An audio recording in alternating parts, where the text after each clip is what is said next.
Assalamualaikum warahmatullahi wabarakatuh. Berjumpa kembali dengan saya Saketi Keder. Pada kesempatan kali ini saya ingin mengajak teman-teman untuk mereaksi pertandingan yang luar biasa antara Indonesia dan Vietnam dalam laga pra kualifikasi Piala Dunia tahun 2026. Tetapi di kebudayaan Vietnam itu sendiri, ternyata di sana itu ada namanya nonton bareng seperti yang terjadi di Indonesia pada umumnya. Kebudayaan seperti hampir sama, dan tapi saya juga melihat objektif saja melihat penonton atau supporter di Vietnam ternyata juga sangat luar biasa sportif atau tertib sekali. Itu yang menjadi apresiasi dari saya. Nah, tetapi kalau saya melihat dari pertandingan ini, sebenarnya Vietnam itu tidak main-main jelek amat, juga tidak bermain jelek ya teman-teman.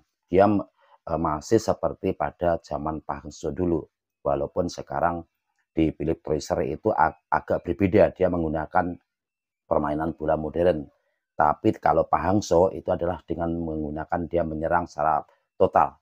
Tapi kalau Treasure dia menggunakan taktik seperti yang dilakukan oleh bola-bola modern saat ini. Dan menurut saya pertandingannya juga sangat bagus. Cuman memang kenapa mereka memang diakuin mereka kalah 3 kali melawan Indonesia, yaitu ketika Piala Asia di Qatar mereka kalah 1-0, dan mereka main lagi di GBK mereka kalah 1-0, dan mereka harus menelan kekalahan lagi di Nadine Hanoi, Vietnam dengan skor 3-0.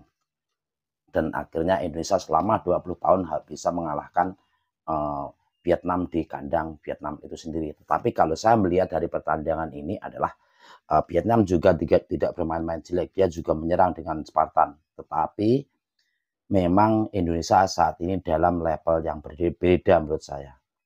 Karena dengan datangnya pemain-pemain keturunan yang sangat membantu sekali, seperti yang kita lihat saat ini adalah seperti yang mempunyai dirty message tinggi adalah seperti Nathan, Jazz IJ, dan Orat Mangun, itu sangat luar biasa. Tetapi dan kita melihat pertandingan malam ini adalah saya dari Orat Mangun dan JIJS yang menurut saya itu sangat luar biasa, mereka sangat luar biasa bagus ya, walaupun dia sebelumnya harus baru bermain 2 kali, yaitu pertama di GPK dan ketiga di Hanoi. Tetapi JIJS sudah menunjukkan performanya dan memang dia kelas Eropa. Dan di dalam itu mempunyai taktikal yang luar biasa, yaitu adalah Tom Hai. Nah, dari tendangan Tom Hai itu sendiri akhirnya menimbulkan satu sekelumit dan menjadi gol di babak pertama, yaitu pada menit ke-9 yang dilakukan yang diletakkan oleh JIJS. Dan pada menit ke-25 akhirnya Indonesia masukkan lagi, yaitu oleh Ratnan Mangun. Dari pertandingan ini memang Indonesia mengakui Indonesia sangat luar biasa bagus ya teman-teman.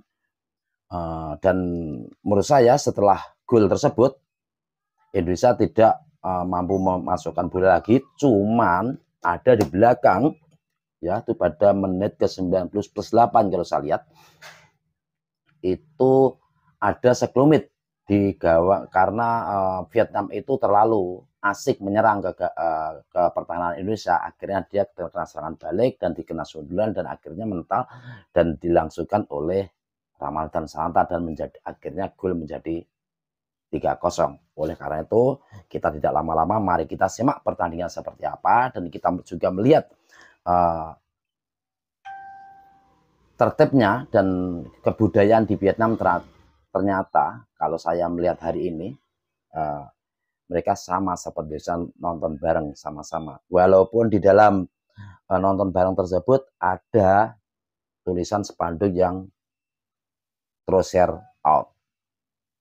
Itu juga kita kalau melihat tidak objektif juga, karena mereka di Vietnam itu mereka kesulitan untuk naturalisasi karena mereka terbentur oleh aturan-aturan pemerintah di Vietnam itu sendiri. Berbeda dengan di Indonesia. Kalau di Indonesia memang Indonesia dengan Belanda pada tahun itu tahun di belakang, karena Indonesia pernah dijajah oleh Belanda yaitu selama 350 tahun. Oleh karena itu mempunyai kedekatan atau koneksi yang sangat kuat antara Indonesia dan Belanda. Oleh karena itu begitu mudah mencari pemain-pemain yang berbakat dari Belanda tersebut, dan akhirnya Indonesia bisa dengan mudah juga menaturalisasi atau menjadikan mereka menjadi warga Indonesia. Oleh karena itu kita tidak lama-lama, mari kita simak pertandingannya seperti apa dan kita tonton keseruannya, nonton bareng di Vietnam itu seperti apa. Mari.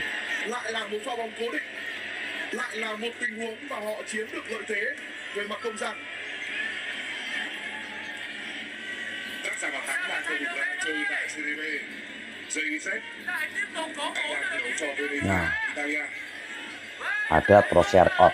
Nah, di sini mereka memang sudah menunjukkan tidak kepercayaan dulu terhadap pelatih mereka. Sebelum bertanding aja dia sudah mulai menggelar spanduk yang bertulisan Trossard out. Jadi memang di Vietnam tersebut Philippe Trossard sudah mempunyai kritis kepercayaan terhadap masyarakat Vietnam itu sendiri. Jadi mereka tidak mempunyai support yang sangat kuat dari penonton-penonton yang di sana karena kekalahan yang 2 kali tersebut.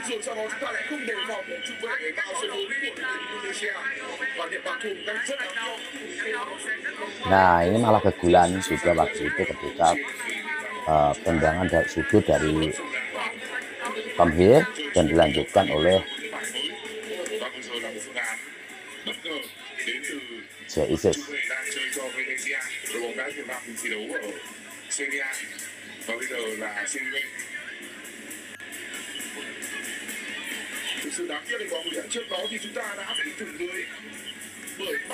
Mereka kalau saya melihat dari keadaan ini, mereka memang sangat tertib sekali ya teman-teman. Mereka seperti yang terjadi di Indonesia ketika nonton bareng sepak bola di antar dunia, yaitu kita harus rapi gitu seperti ini ya. Kita juga melihat memang ada kesinambungan kebudayaan antara Indonesia dan Indonesia, Asia lah. Kalau kita melihat Asia itu hampir sama ya teman-teman. Itu rapi, dan mereka juga mengedepankan sangat tradisinya sangat luar biasa. Karena sana juga menggunakan dukun untuk meraih kemenangan itu ya. Itu juga nggak relakan dari negara Indonesia sendiri. Di Indonesia juga kalau mau main bola juga ada yang main dukun-dukunan kayak gitu. Jadi kita nggak heran ya, seperti yang terjadi di Vietnam dan Vietnam, Filipina, China, Indonesia itu hampir sama ya teman-teman. Apalagi ya Thailand menggunakan dukun-dukun kayak gitu.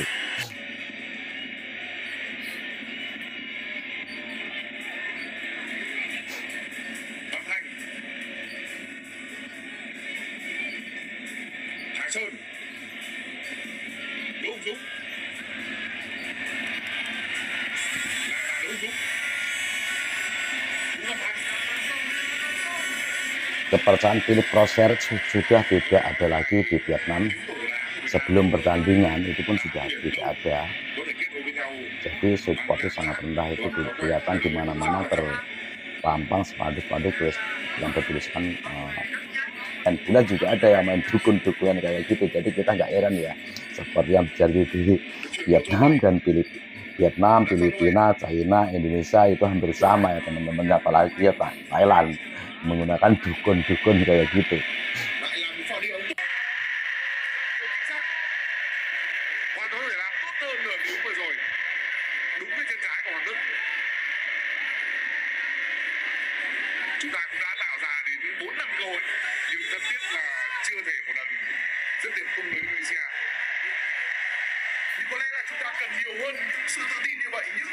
Kepercayaan Philippe Trossard sudah tidak ada lagi di Vietnam. Sebelum pertandingan itu pun sudah tidak ada. Jadi supportnya sangat rendah, itu kelihatan di mana-mana terpampang spanduk-spanduk yang bertuliskan Philippe Trossard out.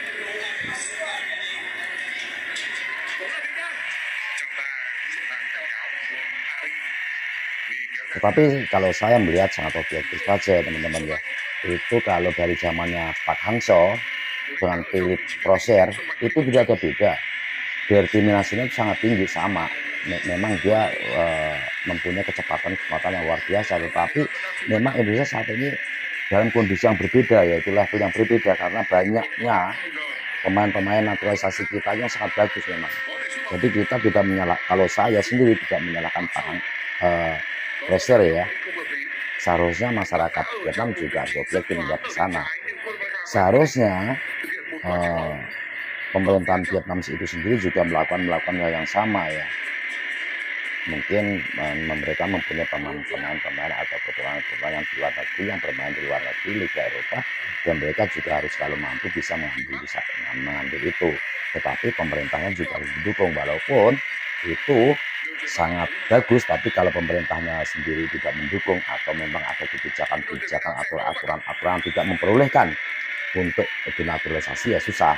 Kalau di Indonesia memang ada kedekatan antara Belanda dan Indonesia, yaitu sejak zaman dahulu, yaitu karena Indonesia pernah dijajah 350 tahun oleh Belanda, karena dia mempunyai persilangan perkawinan, yaitu akhirnya menimbulkan anak cucu gitu, pasti ada ikatan keturunan. Dan oleh karena itu Indonesia sangat melimpah kalau mau ngambil pemain yang dari Belanda itu hampir semua habis karena semuanya hampir keturunan Indonesia, seperti Wan Persie, seperti Rit ini juga pemain keturunan Indonesia.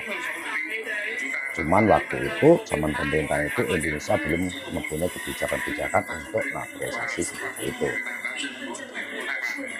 Dan akhirnya setelah sekarang ini kalau kita lihat nih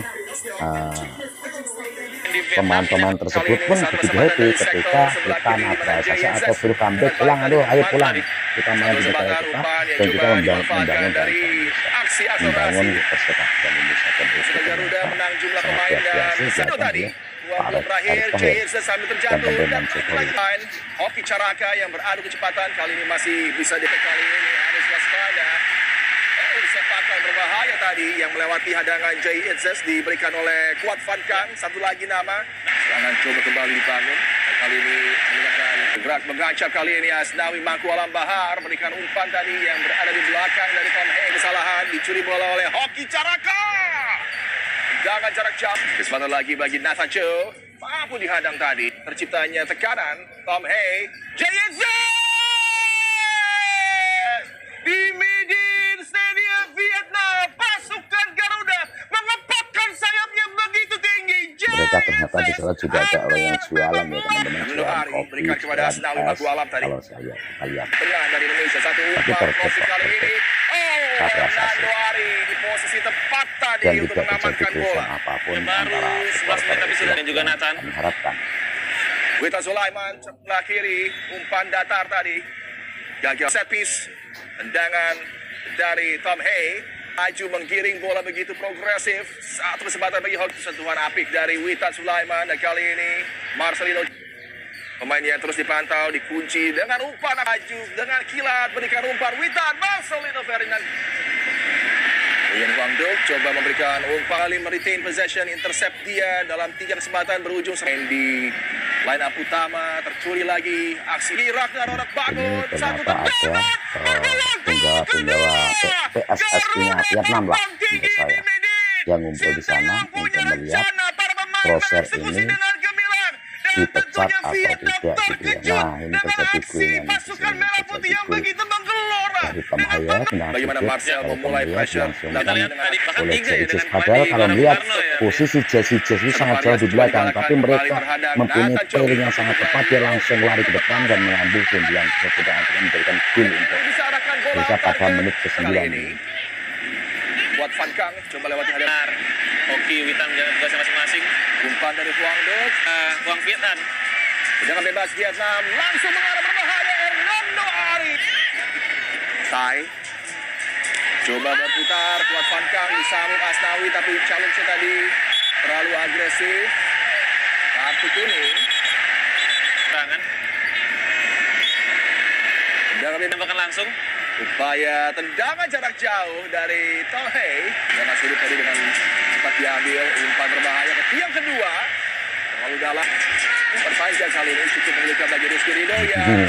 Mikul yang kedua oleh Ratna Perot Manungun.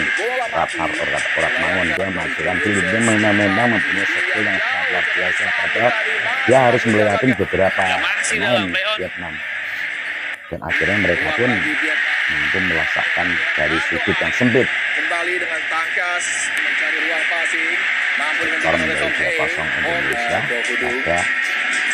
pada menit ke-22. umpan ke area. Nah, Umpan setelah coba ini diberikan kepada Marcelino Ferdinand, mampu dijawab. Vietnam mulai menyerang yang sangat luar biasa, sangat Spartan sekali. Tapi makanya saya katakan mereka bermain tidak jelek-jelek amat, dan mereka bermain juga sangat bagus.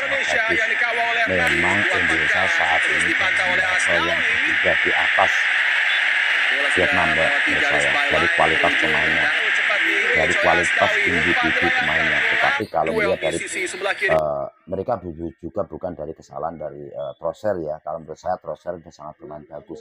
Memang Indonesia sekarang sedang sangat bagus. Itu aja. Jadi menurut saya supporter Vietnam juga tidak bisa begitu ini kesalahan Philip Trossard atau seperti itu juga tidak bisa, karena memang Indonesia dalam level yang berbeda.